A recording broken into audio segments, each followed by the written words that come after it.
இப்ப சரி விட்டுருவோம். நானு 2010 கட்சி ஆரம்பிச்சேன். இப்ப 26 வரைக்கும் வந்து 26 தேர்தலில் நிக்க போறேன். எனக்கு என்ன ஆட்சி 5 வருஷம் கொடுத்து நான் அதை அழிச்சேனா, நாட்டை கொள்ளையடிச்சனா, ஊழல் லஞ்சத்துல ஊறி தெளிச்சனா, மலையை வெட்டினா, மணல் அள்ளனா, கொலை பண்ணனா, கொள்ளையடிச்சனா, என்ன செஞ்சேன்? என்னை எதுக்கு எல்லாரும் விமர்சிக்கணும் சொல்லு? அதிகாரத்துல இருக்கிறவன், அநியாயம் செய்யறவன், ஊழல் லஞ்சத்துல ஊறி திளைக்கிறவன், வளத்தை சுரண்டி கொள்ளையடிக்கிற கொடுக்கிறவனை பேசாது, எந்த விமர்சனம் வைக்காது. இதையெல்லாம் தடுக்க போராடுற எங்கள் மேல விமர்சனம் வைக்க காரணம் என்ன? எல்லாரும் எதிர்க்கிறாங்களா? காரணம் என்ன? நாங்களே அதை பொருள்படுத்துறது இல்ல. ஏன்னா விமர்சனத்தை தாங்க முடியாதவன் விரும்பியதை அடைய முடியாது.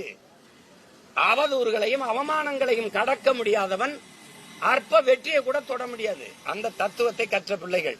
ஏதோ போய என்னை விமர்சிக்கிறது ஓ வேலை, உனக்கும் சேர்த்து போராட வேண்டியது ஏன் வேலை, அவ்வளவுதான். நாங்க ஏற்றுக்கொண்ட கோட்பாடு விமர்சனத்தை உரமாக்கு, அதன் லட்சியத்தை மரமாக்கு.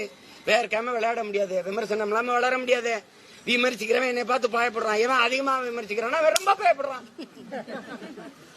அவ்வளவுதானே. கேட்கறதுக்கு பதில் தான் சொல்லணும்.